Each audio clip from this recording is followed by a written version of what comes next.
한번 다시 가보도록 하겠습니다. 용자님 어서오세요.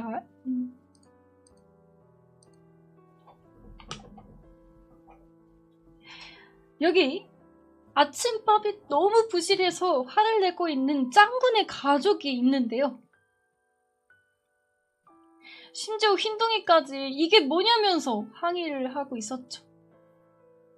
복미선은 가족들에게 다 그럴 만한 이유가 있다면서 우선 짱구 가족을 달래기 시작하는데요. 이때 짱구는요, 아니 그럴 만한 이유가 어디에 있어? 혹시 엄마 쇼핑을 한 거예요? 라고 물어보는데요. 그건 아니었죠. 여기 제가 그 이미지를 캡처해서 스티커를 붙여놓았는데 바로 오늘 저녁 밥상에 최고급 불고기를 구워 먹을 예정이어가지고 복미선은 오늘 아침까지는 허리띠를 졸라 매야 된다고 이야기하는 거였어요. 그동안 복미선이 정말 열심히 허리띠를 졸라 매가지고 드디어 불고기를 사놨거든요. 짱군의 가족은 복미선이 저녁에 맛있는 밥을 해줄 거라는 것을 알고서 무척 기뻐하는데요. 사실 아침밥이 너무 부실했지만 뭐 이 정도는 저녁에 먹을 불고기를 생각하면서 참을 수 있었죠.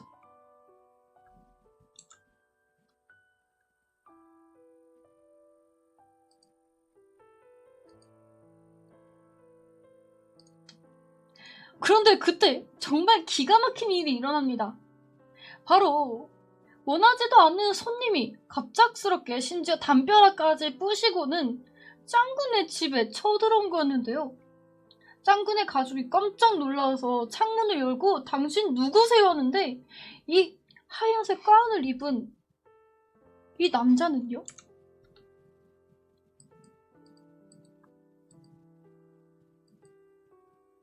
나는 악당들한테 쫓기고 있는데 제발 나 좀 숨겨줘 하고 눈물을 흘리면서 신영만원과 북미선의 바짓가랑이를 잡고 늘어납니다. 그런데 그때 황 장군이라고 불리우는 남자가 또 이 집에 쳐들어와요. 이 남자는 보아하니 이 박사가 악당이라고 부르는 사람처럼 보였죠. 황 장군은 박사에게 당신 빨리 물건을 이리로 내놓으라면서 박사를 배신자라고 몰아붙이는데요. 그런데 이때 박사가 짱군의 가족에게 넘겼다면서 그 물건은 짱군의 가족한테 찾으라고 이야기를 합니다. 사실 짱군의 가족은 아무것도 받은 게 없었거든요. 당황한 짱군의 가족은 박사에게 당신이 언제 우리한테 물건을 줬냐면서 우리를 끌어들이지 말라고 이야기하지만 황 장군은 우선은 확인을 해봐야 되니 나랑 같이 가자고 이야기합니다. 그리고 여기서 아주 무서운 말도 꺼내는데요. 이 박사가 아무래도 물건을 들고 달아난 것 같이 보이죠? 그 벌로 땅고문이라는 것도 시킨다고 해요. 그게 어떤 고문인지는 몰라도 모르는 사람이 듣기에는 고문이란 이야기가 들어가니까 좀 두렵게 느껴지기도 하고 괴기스럽게 느껴지기도 했습니다.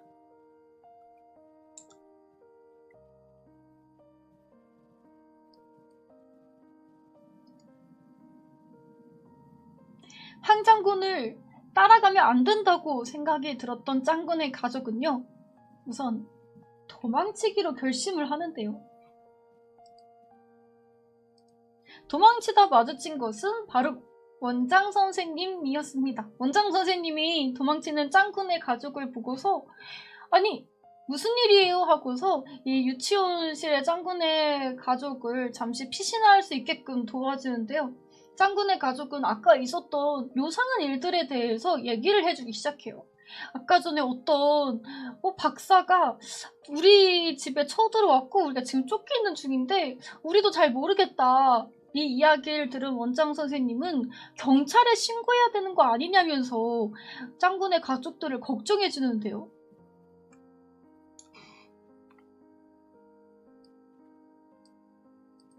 근데 여기에 그 TV가 한 대 놓여져 있었는데 그 TV는 뉴스를 속보하고 있었거든요. 근데 이 뉴스에 짱구네 가족 얼굴이 나오기 시작합니다. 심지어 이 뉴스에서는 이 짱구네 가족을 흉악범이라고 이야기하기도 하는데요. 우선 신영만의 죄는요. 발냄새 살포죄였어요. 복미선의 죄는 연령 사기죄였고요. 짱구는 부녀자 희롱이었고 짱아는 결혼 사기, 흰둥이는 집단 폭행, 상습, 음주운전 사기였어요. 그러니까 이 뉴스에서 짱구네 가족이 보고서 너무 깜짝 놀랍니다. 단 한 번도 이런 죄를 저지른 적이 없었거든요. 심지어 짱아가 결혼 사기라는 것은 사실 이거 말도 안 되는 일이죠.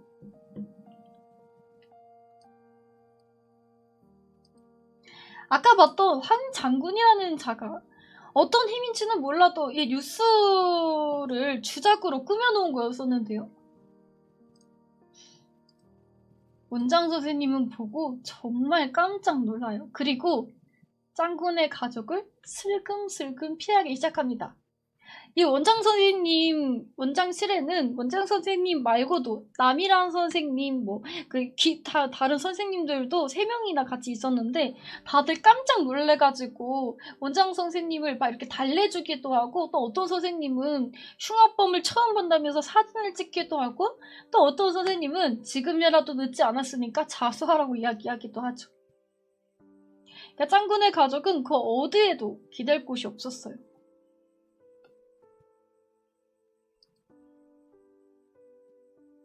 심지어는 짱구네 가족이 평소에 알고 지냈던 굉장히 얄미운 커플이 이렇게 짱구네 가족을 포획하려 하기도 하는데요. 짱구네 가족이 이 줄에 걸려서 넘어지기도 합니다. 물론 이 커플은요, 짱구네 가족을 포획해서 현상금을 받으려고 했는데 사실 짱구네 가족이 이 커플들에게 당할 가족은 아니잖아요. 화가 났던 신현만과 복미선은 이 커플에게 막 화를 내면서 지금 뭐 하는 거냐고 그러고 흉악범이 무서웠던 이 커플은요. 잠깐 물러서서 아무것도 아니라고 이야기하고 자기네들이 도망치기 바빴죠.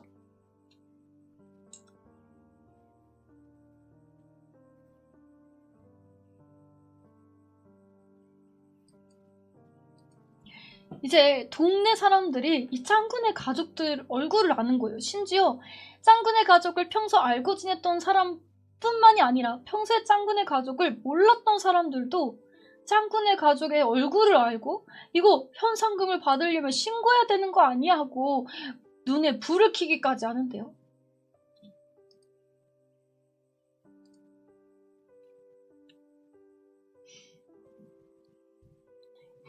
이때 짱구네 가족은요, 한 가지의 해안을 냅니다. 바로 이렇게 변장을 하는 거죠. 한 세탁소에 들어가서 세탁소에 있는 옷들 중에서 자신을 속일 수 있는 이런 분장을 해가지고 길거리를 활보하려고 하는데요. 이게 먹힐까 했지만 정말 잘 먹혀요. 사람들이 다들 몰라봐요. 심지어 이 짱아는 지금 키가 커졌잖아요. 그 안에는 짱구가 짱아를 목마를 태우고 있었어요. 그리고 흰둥이도 원래는 사족보행을 하는데 이족보행을 하는 그렇게 걷고 있었습니다. 흰둥이는 약간 지금 불편하게 걷지만 되게 잘 수행을 하고 있는 거 있죠.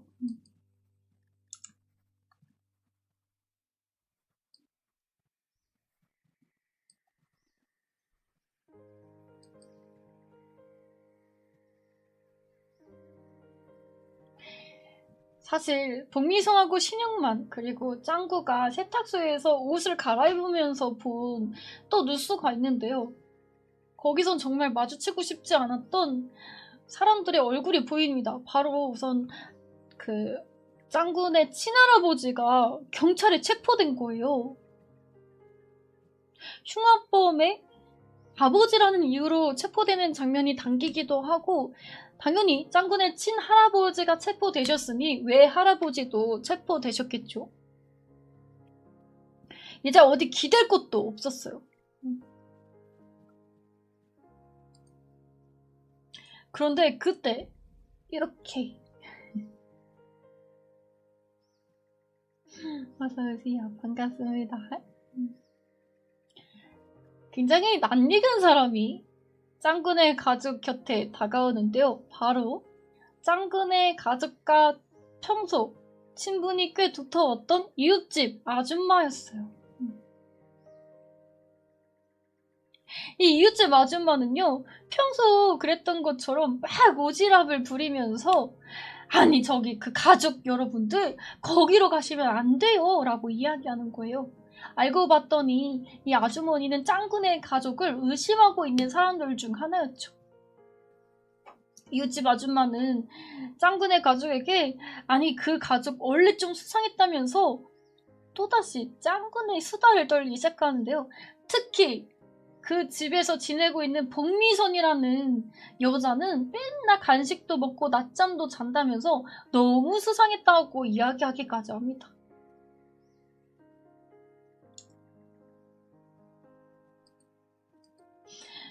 복미선은 부글부글 끓었지만 애써 웃으면서 침착하게 아 그래요 하고 이웃집 아줌마의 이야기를 들어주고 있었는데요. 그런데 그때 짱아가 배가 아프기 시작해요.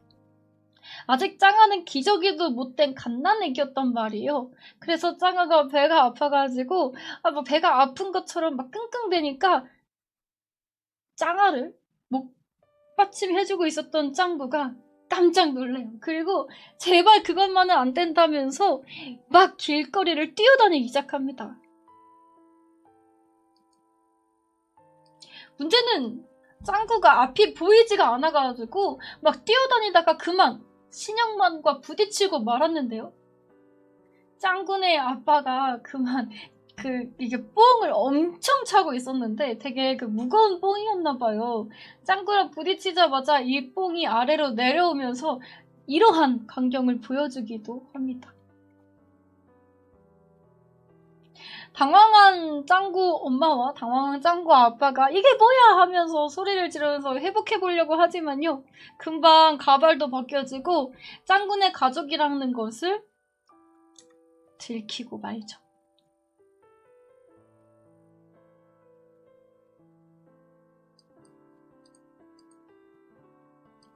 결국 짱구네 가족은요. 자기를 쫓는 이걸 또 굉장히 도로의 이 길거리에 짱구네 가족을 쫓는 황장군의 부하처럼 보이는 사람들이 진짜 많이 깔려 있었어요. 이 사람들이 짱구네 가족을 알아보고 그때부터는 막 뒤쫓아오기 시작합니다. 짱구네 가족은요, 우선 이들을 따돌려야 되니까 어디로 도망칠까 하다가 이 하수구 밑으로 도망치기로 하는데요. 이렇게 열심히 가려고 하는데 또 황장군의 부하들이 하수구 밑까지 쫓아오기도 해요.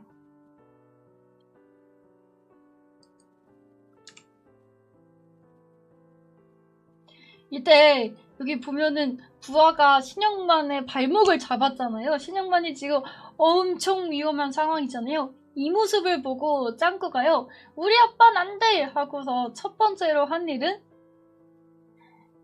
짱구 아빠 발목까지 떼거르르 내려와가지고 엉덩이를 까고 방구를 낀 거였고요. 두 번째는 신영만 아빠의 발냄새가 또 엄청 심하잖아요. 그래서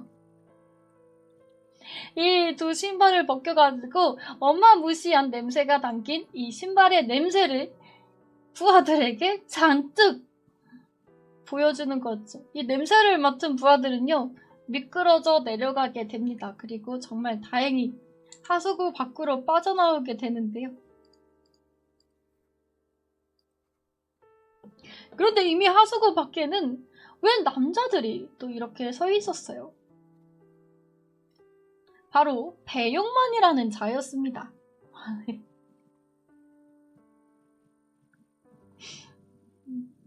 이 배용만이라는 남자는요. 짱구네 가족이 올 줄 알았다면서 여기서 기다리고 있었는데요. 나쁜 사람은 아닌 것 같았어요. 약간 좀 자기 명함을 준다면서 자기가 자주 가는 노래방 명함을 주기도 하고 좀 어딘가는 묘하게 어설픈 느낌의 자였습니다. 아무튼 배영만은요, 같이 함께 본부로 가자면서 당신들이 가지고 있을지도 모르는 물건을 한번 확인해보자고 이야기를 해요.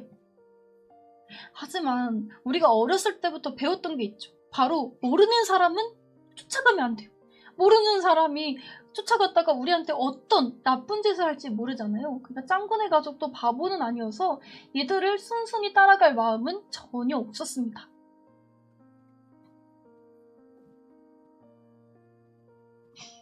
심지어 이 남자는요, 좀 어설픈 데다가 또 자기 정보를 조금 숨기면서 얘기를 했어야 되는데 막 계속 자기가 아는 정보들을 말해버렸네? 이것까지 말해버렸네? 하면서 말을 하는 실수를 자주 하는 습관이 있었어요. 그들이 가지고 있을 거라고 생각하는 그것은, 그러니까 그 황장군도 그리고 이 배용만도 찾고 있는 그것이라는 물건은요, 사실 실존하는 그 물건, 이렇게 생긴 집을 수 있는 물건이 아니었고요. 약간 그 목소리 같은 거였어요. 하지만 그게 뭔지 모르는 사람이 들어서는 전혀 진작도 가지 않았습니다.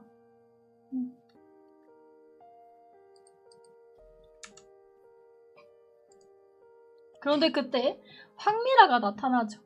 여기 보면은 여자 혼자 있잖아요. 이 친구가 황미라인데 단발머리를 하고 있는 그 굉장히 미인인 여자예요. 이 여자도 배용만과 황장군과 같이 같은 회사에 소속해 있는 여자인데, 근데 이 셋 다 그렇게 사이가 좋진 않나 봐요. 뭐 엄청 나쁘진 않지만 자기만의 파벌 같은 게 있어서 살짝 실적을 먼저 내는 사람이 더 이득을 취해가는 그런 상황이었던 것 같습니다.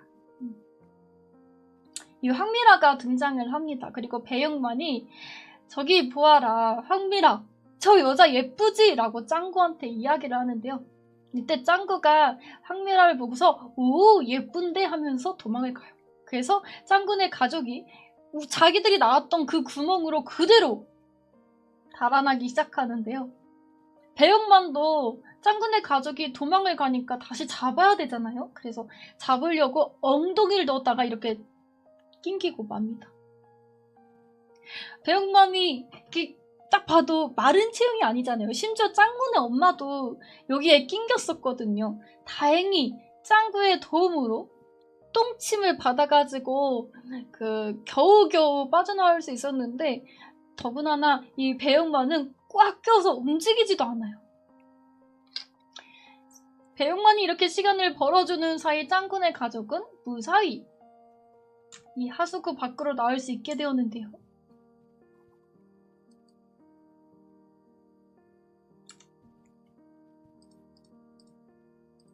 짱구네 가족은 너무 힘들었어요. 아니 어떡해. 우리를 지금 모두가 쫓고 있고 심지어 우리는 평범한 그냥 가족인데 갑자기 하루아침에 흉악범이 되고 있고, 심지어 짱구네 아버지, 그러니까 짱구네 친할아버지, 짱구네 외할아버지 두 분 다 모두 경찰서에 끌려가서 누구에게 기댈 수도 없잖아요. 짱구네 가족은 우리가 지금 어떻게 해야 되는지, 언제까지 도망쳐야 되는지 생각을 합니다.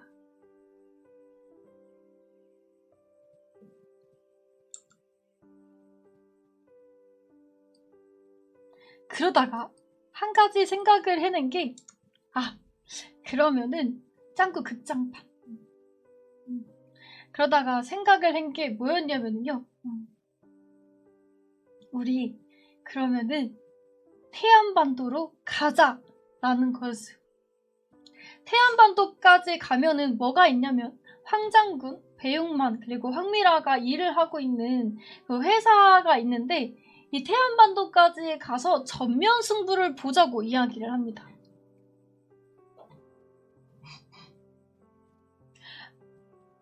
그 본부에 가가지고 도대체 우리를 왜 찾냐, 너희들 우리 아니야 라고 이야기를 하면서 뭔가 오해가 있으면 풀 예정이었는데요.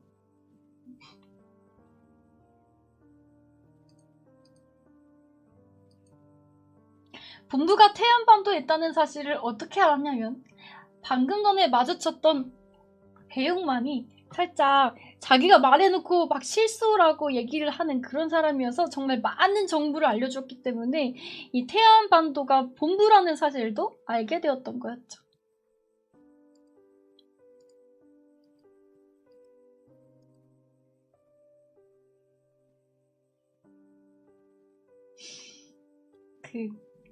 짱군의 가족은 우선 태안반도까지 가기 위해서 히치하이킹을 합니다. 근데 복미선이 먼저 히치하이킹을 했는데 생각보다 잘 되지 않아요. 심지어 모든 차들이 깜짝 놀라가지고요. 그 복미선의 히치하이킹을 보고서 나무에 박고 그대로 바로 도망가는 사람까지 있었어요. 어쩔 수 없이 이번에는 신영만이 분장을 하고서 히치하이킹을 하는데요. 바로 여기 보이는 이 남자가 짱군의 가족을 태워주기로 합니다. 여기 이 남자는요, 신영만에게 첫눈에 사랑에 빠졌어요. 물론 그가 신영만을 보자마자 그가 남자라고는 생각을 못했지만 이 남자가 신영만한테 너무 처음에 보자마자 마음이 깊어지는 걸 보니까 부담스러웠던 신영만이 이봐, 나는 애도 있어, 가족도 있어, 심지어 난 남자야 라고 얘기하기를 했지만 이 남자는요, 신영만이 가족이 있든 혹은 신영만이 성별이 남자든 전혀 상관없었습니다. 그냥 이것은 운명이라고 생각했는데요. 저돌적인 남자의 표현의 신영만은 사실 내가 지금 이럴 때가 아니고 지금 내가 태안반도를 가려는 이유는 내가 지금까지 이런 누명을 써서 그래요 라고 이야기를 하죠. 이 남자는요, 신영만을 좋아하는 만큼 또 굉장히 정의감에 불타올라가지고 이 신영만 가족에게 일어난 이런 일들을 그냥 두고 볼 수는 없었습니다. 그래서 신영만을 어떻게든 태안반도로 데려가 주겠다고 이야기를 하는데요. 물론 이렇게 자동차를 타고 가다가 또다시 그 이상한 남자들이 쫓아와가지고 신영만네 가족을 막 이렇게 납치하려고 했는데 이 남자가 이런 식으로 도와주기도 하고요. 물론 이 남자의 힘만으로 이 수많은 양복을 입은 납치범들을 쫓아낼 수는 없어가지고 짱군의 가족들은 다 뿔뿔이 흩어지게 됩니다.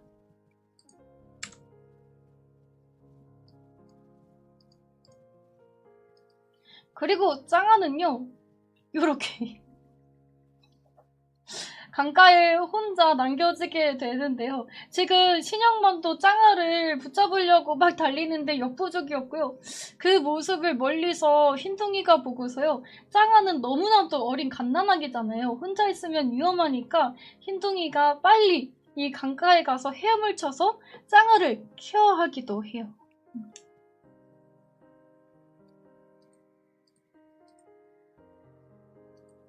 한편 짱구는요, 막 도망을 치다가 누군가에게 도움을 요청해야 됐어요. 그리고 짱구가 도움을 요청할 수 있는 사람은 바로 떡잎방범대였죠. 짱구는 당장 친구들의 집에 가가지고 조금 도와달라고 이야기를 하는데요. 짱구가 이제 나에게 일어난 일들을 말하는데 그 좀 친구들의 분위기가 옛날과 달라요. 어딘가 모르게 굉장히 어색해 보였죠.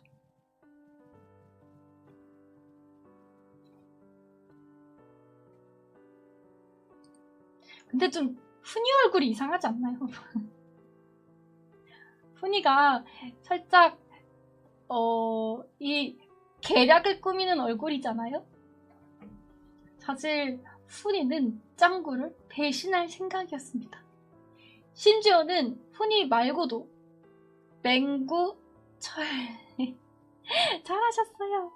맹구, 철수, 유리 모두 훈이랑 마찬가지로 짱구를 배신할 생각이었어요.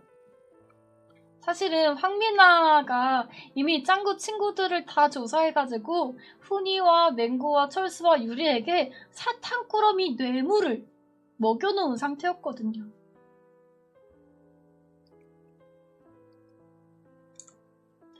훈이가 라는 사인을 주자 이 집에 숨어 있었던 어른들이 또다시 짱구를 잡으려 뛰쳐나오기 시작합니다. 그리고 이렇게 짱구가 붙잡혀 버리고 말아요. 짱구는 친구들을 정말 믿었지만 이렇게 자기를 배신하다니 짱구는 친구들에게 정말 너무하다고 이야기를 합니다. 친구들은 모두 약간의 죄책감을 가지고 있었는데요. 저도 몰랐는데 여기서 혼발놈이라는 이야기가 있었다고 하더라고요. 왜 그랬냐 생각을 해보니까 훈이는 좀 다른 친구들에 비해서 표정이 좀 평화로웠던 것 같아요. 사인도 직접적으로 주고 그래서 아마 그런 별명이 좀 붙여졌던 게 아닌가 싶어요.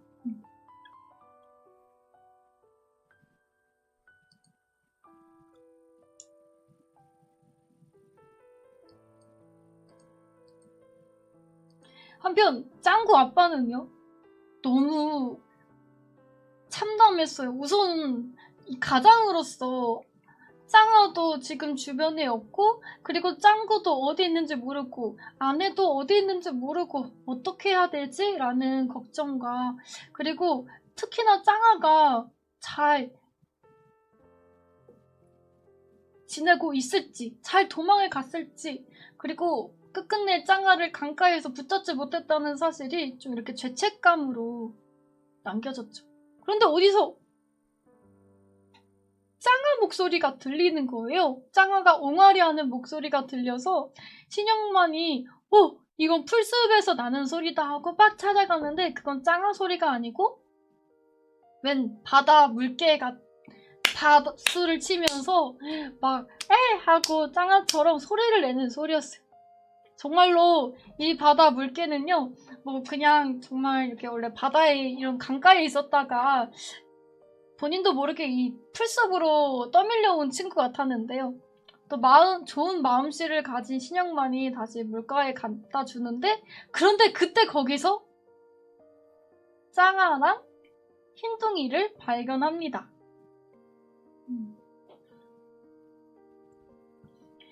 다행히도 이 천재견 흰둥이가 짱아를 마지막으로 봤잖아요. 그래서 짱아 곁을 옆에서 지켜주고 있었던 거였는데요. 그제서야 신영만은 그래 다시 내가 내 가족을 지킨다고 생각해서 짱아랑 흰둥이를 가지고 그 태안반도로 넘어가기로 다시 의욕을 불태우죠.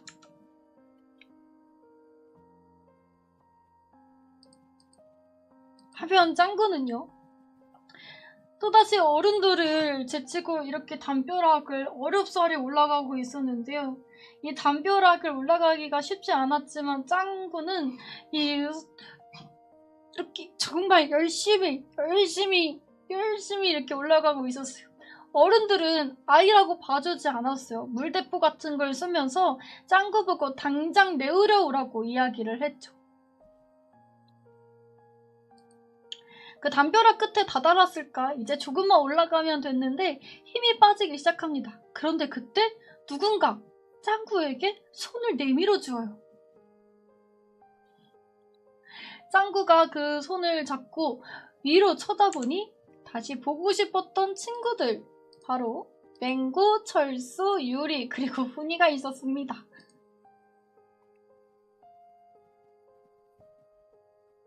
아이들은 사실 짱구를 어른들에게 고발을 하고 나서는 좀 마음이 너무 불편한 거예요. 그리고 사실 친구들은 짱구가 괴짜기는 해도 나쁜 애가 아니라는 것을 너무 잘 알고 있었어요. 그래서 짱구를 믿어보기로 합니다. 좀 미안하잖아요. 내가 내 친구를 고발했다는 점이. 그래서 짱구에게 우리가 너를 책임지고 태안 반도까지 데려다 줄게 라고 짱구한테 이야기해요. 흰둥이한텐 흰둥이라고 불러도 되는데 왜 깜둥이한텐 깜둥이라고 하면 안 되는 거냐? 새까만 여름님 해명해라. 까망이 그 잡채 시정은? 아니 그게 무슨 소리야 지금. 아니 강아지한텐 그렇게 불러도 되지. 강아지한테 그런 이름은 불러주는 거는 뭐 그거는 강아지 너무 귀여워서 붙여줄 수도 있고 검은 강아지한테는 그렇지. 근데 사람한테는 안 되지. 흰둥이 강아지잖아요.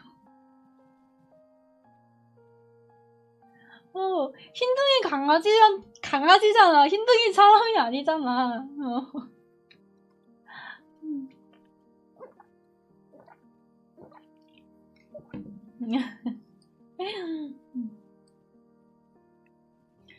아무튼 창구를 책임지고 태안 반도까지 데려다 주기로 합니다. 바로 이렇게요. 너무 귀엽죠?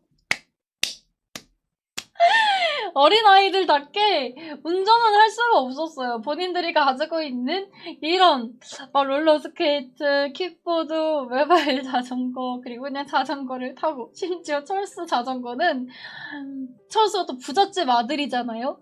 고급 자전거를 타고서 짱구를 데려다 줍니다. 근데 되게 귀여운 게 철수가 아직 애기여서 그런지 이거 뭐라고 하지? 이거 외발 자전거가 아니에요? 이거 뭐지? 두발 자전거인가? 아무튼 그 철수가 보조바퀴를 아직 못 떼가지고 속도가 조금 느리긴 느렸어요. 네발 자전거. 그래가지고 그 속도가 조금 느렸습니다. 어쨌든 친구들은 짱구를 위해서 태안반도까지 열심히 데려다주기로 하지요.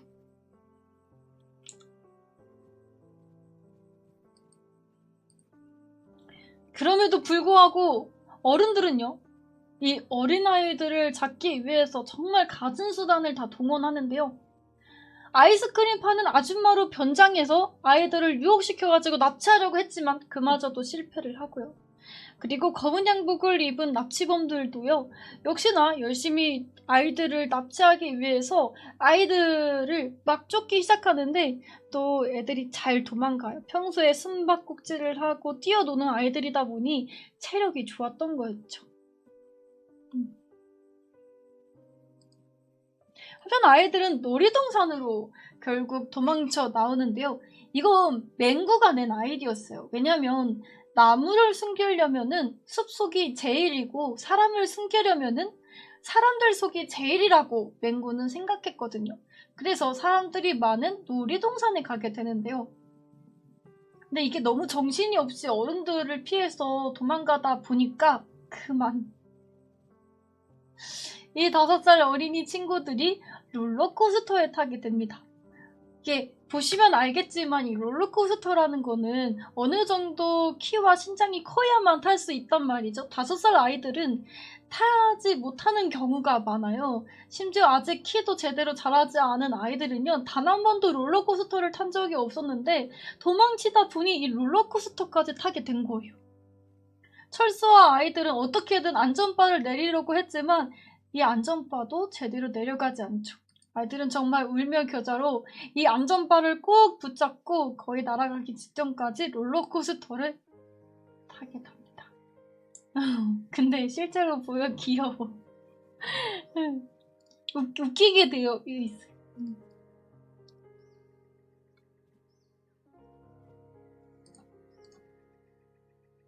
한편 어른들은 또 다른 롤러스케이트를 타고 쫓아오는데요. 어른들은 내 이 녀석들 조금 기다려! 이러면서 다들 그 아이들이 탄 롤러코스터랑 어른들이 탄 롤러코스터랑 연결시켜가지고 짱구를 잡으려고 했죠. 울며 겨자 아닌가? 그 울며 겨자 먹기로. 롤러 청룡열차. 그런데 여기서 훈이가요, 정말 의외의 행동을 합니다. 바로 훈이가 어떻게 보면은 그 친구들 중에서 가장 배신을 주도했던 전적이 있는 친구란 말이에요. 그러다 보니까 짱구가 저렇게 훈이한테 너 배신자 아니야? 이러면서 놀렸는데 배신자 훈이가 배신자라는 낙인을 벗기 위해서 내 진심을 믿어달라면서 용감하게 어른들과 맞서기 위해 앞으로 갑니다. 심지어는 이 달리는 청룡 열차에서 그 악한으로 가가지고는요, 얘들아 내 진심을 알아줘 라고 이야기를 하고 짱구네 열차하고 연결되어 있었던 연결고리를 끊어서 어른들과 맞서러 가요. 물론 짱구는 그 모습을 보고 오 훈이 용감하다, 얘가 뭘 잘못 먹었나? 라는 생각이 들기는 하지만요, 배신자 낙인은 벗겨진 것 같았어요. 다른 친구들도 마찬가지였는데요. 다른 친구들도 짱구 보고 먼저 어떻게든 도망가라면서 짱구한테 이야기해주기도 했고요. 특히나 철수는요, 자기가 가지고 있는, 심지어 본인이 아끼는 이 최고급 자전거를 짱구한테 전해주면서 짱구야, 너 그 자전거 타고 태안반도까지 가. 너 그 자전거 망가져도 돼. 괜찮아. 그거 타고 어떻게든 엄마 아빠를 만나. 라고 이야기하기도 합니다.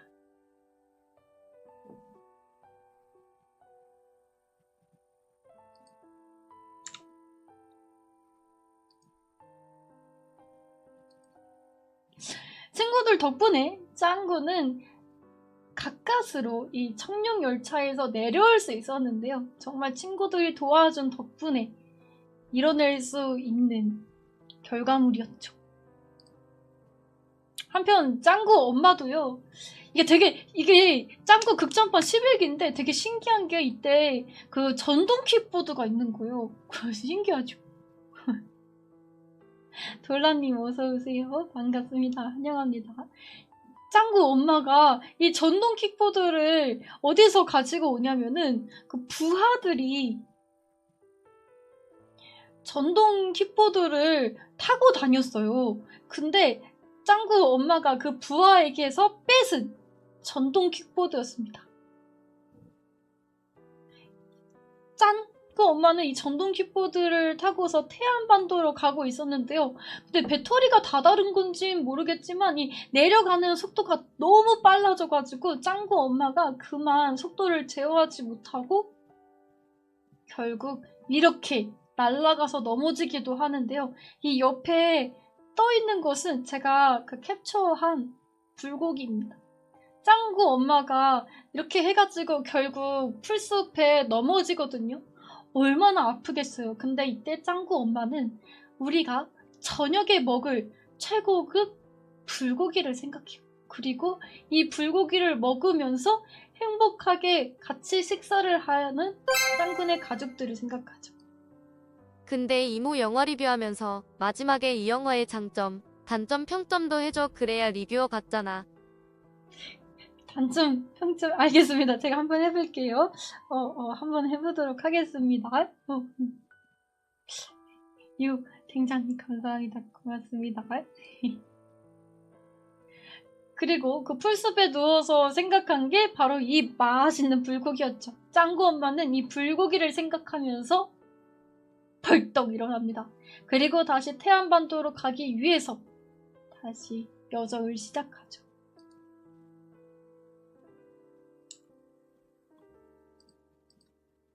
짱구네 아빠도 마찬가지였어요. 짱구네 아빠도 태안반도까지 가서 가족들을 지키기 위해서 진검승부를 할 예정이었죠.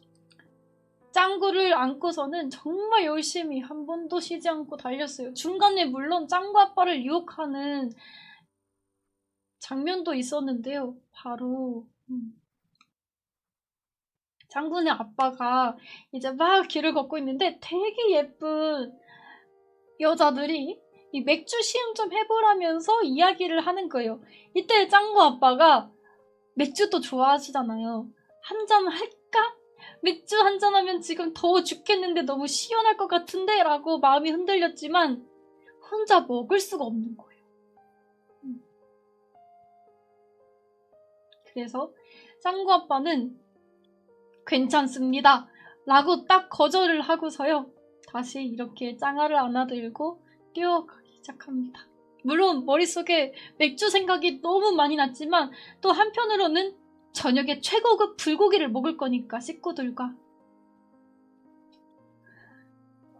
그래서 짱구 아빠는 이 최고급 불고기와 또 가족들과 함께 하면서 먹는 맥주의 맛을 떠올립니다. 그러니 저절로 힘이 났죠.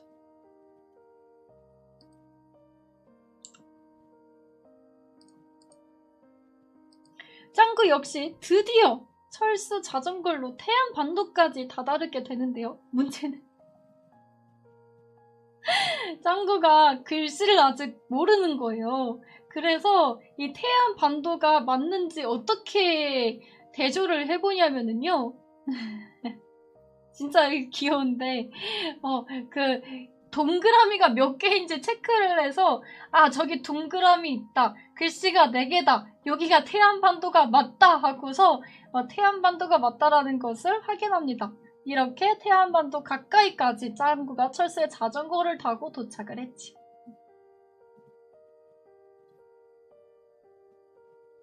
홍성? 모르겠어. 태안반도?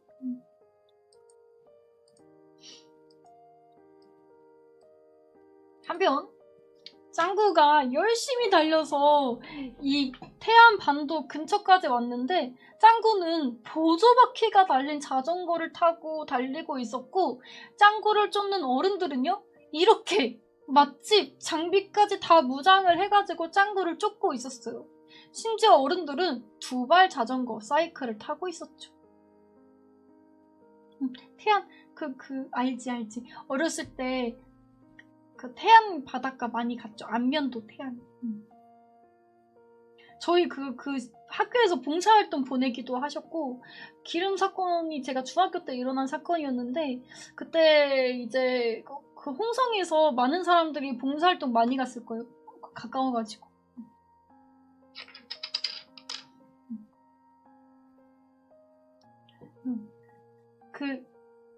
그래가지고 어쨌든 간에 짱구를 이렇게 쫓았습니다.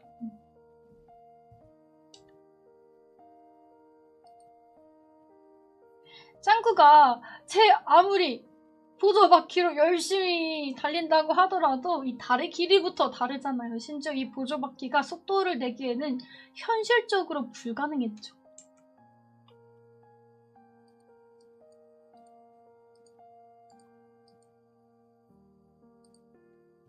이렇게 쫓기다 황미라, 아까 그 미모의 요성 있잖아요. 그 황미라가요. 짱구 보조바퀴까지 아예 몽둥이로 냅다 후려쳐가지고 없애버리는데요. 짱구는 보조바퀴가 없어지자 깜짝 놀라요. 무민님 어서오세요. 단 한 번도 보조바퀴가 없이 자전거를 타본 적이 없었단 말이지요. 짱구는 이제 넘어지겠구나 하고 두 눈을 질끈 감는데요. 그런데 정말 놀라운 기적이 일어났습니다. 짱구는 운동 실력이 엄청난 친구였습니다. 왜냐하면 넘어지기는커녕 어른보다 더 빠른 속도로 미친 듯이 치고 달려가기 시작한 거였어요. 심지어 이 자전거를 거의 선수급처럼 타기도 하고요. 막 360도 돌기도 하고 그냥 자전거 재능인이었어요.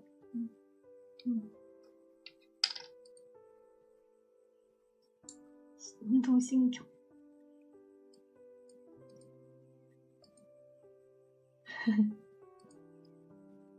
한편 이건 제가 그냥 캡처를 이렇게 해놓은 건데요.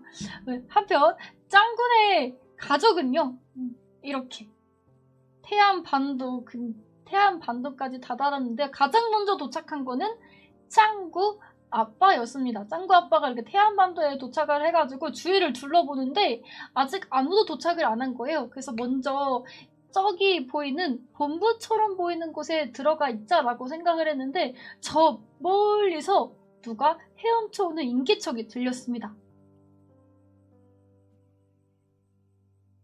짱구 아빠가 뭐지 이거 무슨 소리지 하고서 보니까 짱구 엄마가 이러한 몰골로 헤엄을 치고 오고 있었어요. 정말 대단하죠.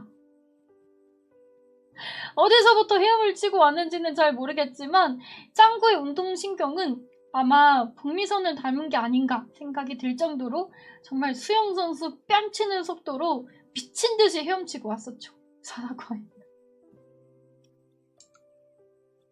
그렇게 드디어 짱구 엄마 짱구 엄마 복미선. 이렇게. 아, 내가 붙여놓은 거예요. 이게 다음 장면에 있는 장면인데, 여기 보면은, 여기 조그만하게 뭐가 헤엄쳐 오고 있잖아요. 이게 원래 장면이고, 그 다음 장면이 짱구 엄마가 이렇게 헤엄쳐 오는 장면이 있는데, 이걸 제가 붙여온 것입니다. 그래서 원래는 저 작은 장면에서 이 장면으로 넘어갑니다.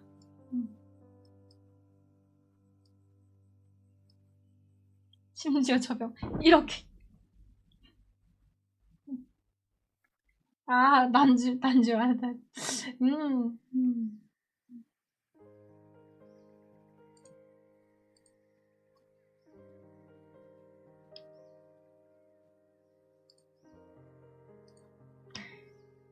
물론 원하지 않는 손님도 있었죠. 여기가 이제 그들의 본부 태안반도니까 얼마나 부하들이 많겠어요. 그러니까 정말 많은 부하들도 이렇게 모여서 짱구 가족을 둘러싸고 짱구네 가족이 어떻게든 이들 사이를 비집고 들어가려고 해도 이들은 짱구 가족을 쉽게 놓아주지 않았어요. 심지어는 짱구 가족을 약간 장난감처럼 이제 힘으로 제압해가지고 이 머리 위로 올려가지고 이 부하들이 농락하기도 하죠.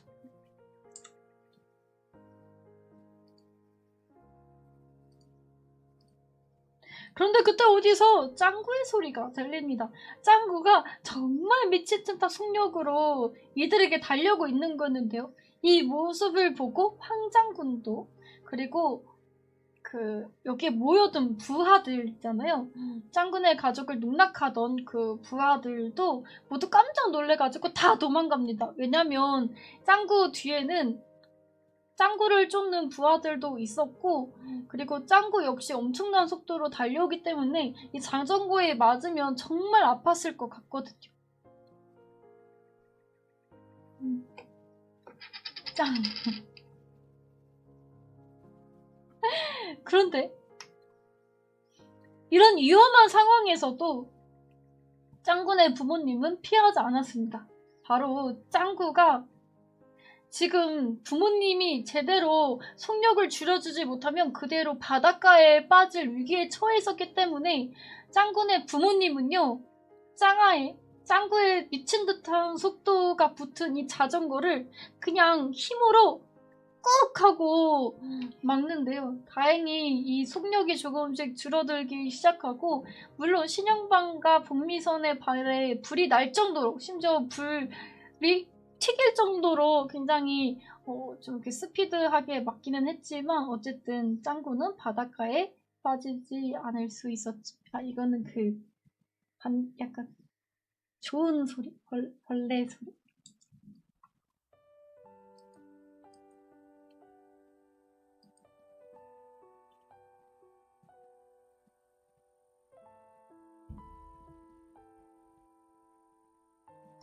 이거다.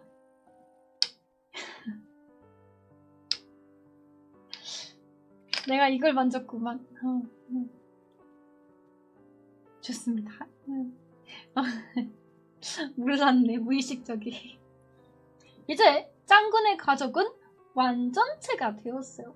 완전체가 된 가족은 그 어느 가족들보다 심지어는 이런 조직적으로 움직이는 사람들보다도 더 강했습니다. 짱구네 엄마는요, 당장 짱구 아빠 신발을 벗겨서요, 이렇게 발냄새 공격을 시전하고요. 짱구 역시 아빠의 신발을 집어들고는 이렇게 발냄새 공격에 위력을 더해주죠.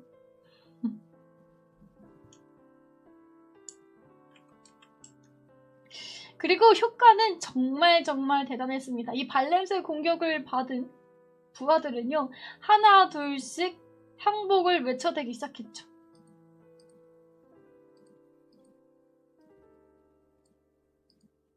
결국 이렇게 짱구네 가족은 본부에 들어갈 수 있게 되었는데요.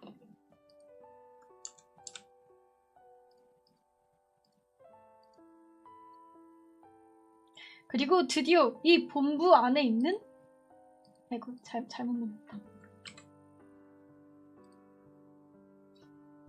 두목을 만나게 됩니다. 이 조직의 일장, 가장 높은 사람.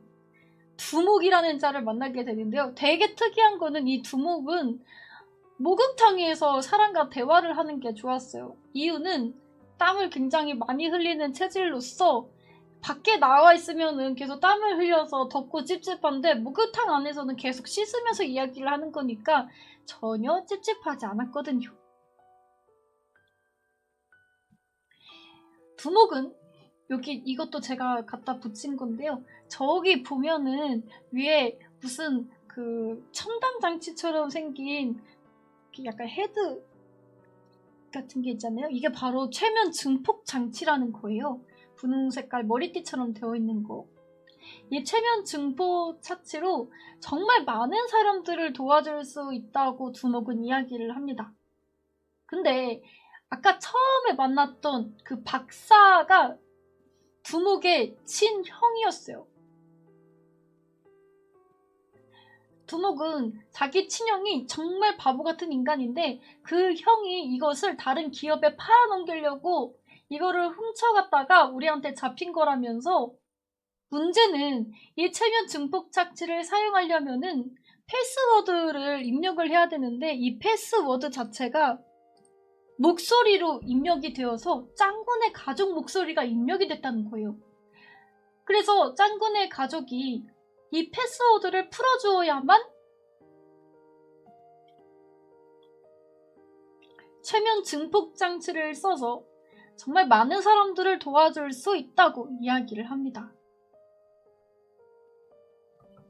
짱군의 가족은 이게 생각보다 이 두목이 위협적이지도 않았고요. 또 들어보니까 사람들을 위하는 말이라고도 하고 목소리만 필요한 거면 잠깐 도와줄 수 있는 일이잖아요. 그리고 짱군의 가족이 가장 원하는 건 지금 집에 가는 거였어요. 이 패스워드만 풀어주면은 두목은 당장 집에 보내준다고 약속까지 했습니다.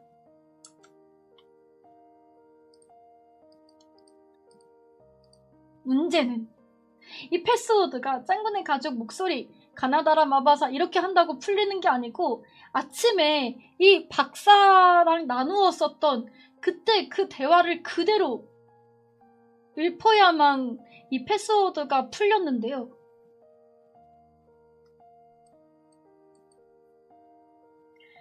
문제는 처음에는 쉽다고 생각했는데 아침에 했던 말을 그대로 하는 게 너무 어렸어요. 심지어 한 번 하고 두 번 하고 세 번 하고 네 번 하고 다섯 번 하고 여섯 번 해도 패스워드가 풀리지 않는 거예요. 짱군의 가족은 그리고 박사님까지 더해서 쭈그려 앉아서 도대체 어제 뭐라고 했지?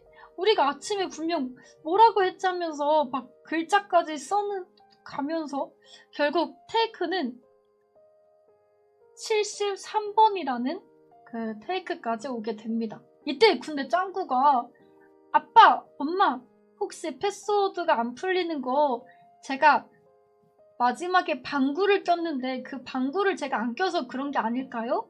라고 이야기를 해요. 그리고 짱구는 이번에 방구를 마지막에 껴보기로 하는데요. 그러자 거짓말같이 패스워드가 풀립니다.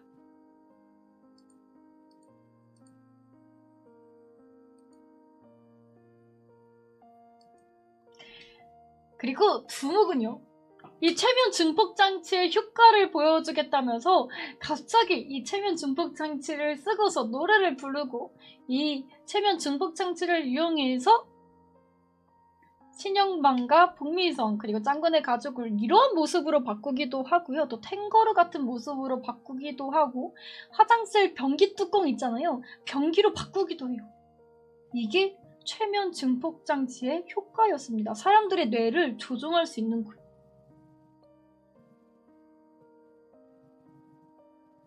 사실 두목은 짱군의 가족을 집으로 보내줄 생각이 없었습니다. 기계를 쓰려 할 때마다 짱군의 가족 목소리가 필요했었거든요.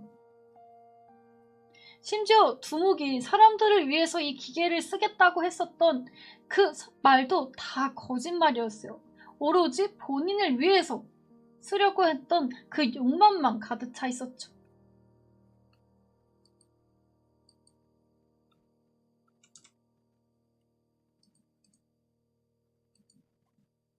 물론 북미선의 파워는 대단했습니다.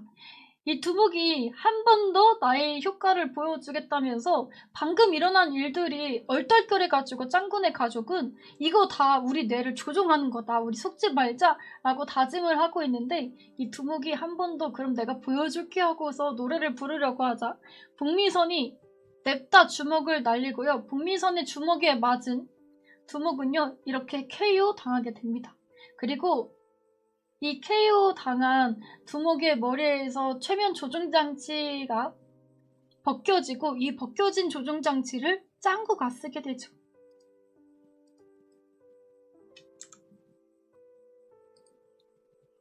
이렇게 귀엽죠?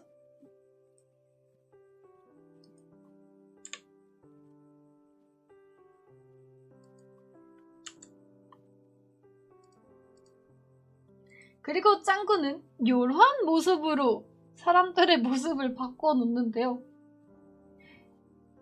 이제 짱구네 가족이 할 것은 두목을 찾는 일이었어요. 그리고 부하들을 무섭게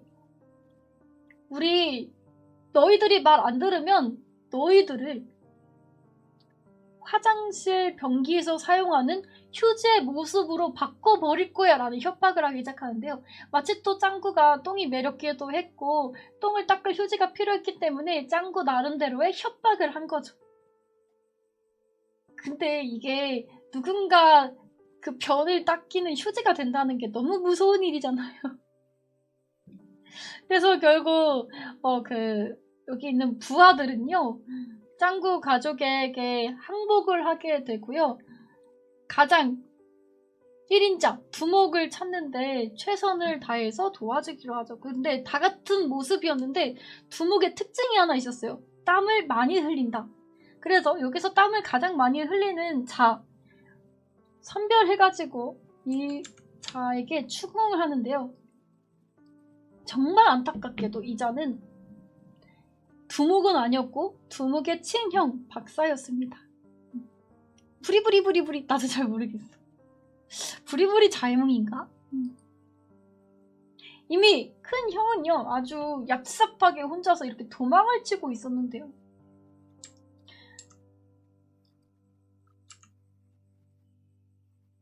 그래서 본인이 여기에서 밝혀지지 않을 수 있었죠. 그러나 짱구네 가족은요 이제는 정말 흥분 그 상태. 빨리 저자를 처리하고 불고기를 먹어야 되는 신념 하나로 이 케이블카를 손으로 짚고서는 이 케이블카까지 갑니다.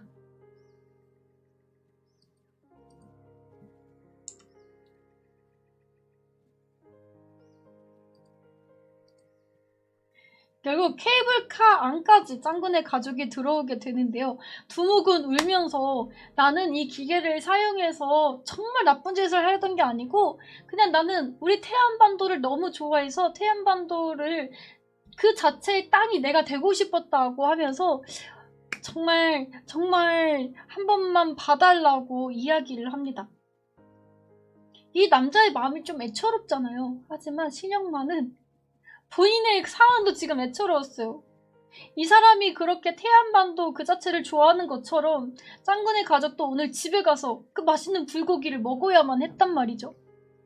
신영만은 이 어은이 당긴 강펀치를 날리게 되고 남자는 결국 신영만의 주먹 한 방에 기절을 하게 됩니다. 그리고 짱구는요 지금까지 일어난 모든 일들을 최면 기포 장치를 이용해서 아무것도 없었던 일로 만들고 이 최면 기포 장치는 영원히 봉인하게 되죠. 그리고 이제 이 최면 기포 장치는 이 세상에 너무 위험한 물건이기 때문에 완전히 사라지게 되어버리는데요. 짱구는 그렇게 엄마, 아빠, 흰둥이 그리고 동생과 함께 기차를 타고 드디어 집으로 갈 수 있게 되었습니다. 그리고 짱구네 가족은 물론 그런 장면은 나오진 않았지만 집에 가서 아주 맛있는 불고기를 구워 먹겠죠. 오늘의 영화 끝!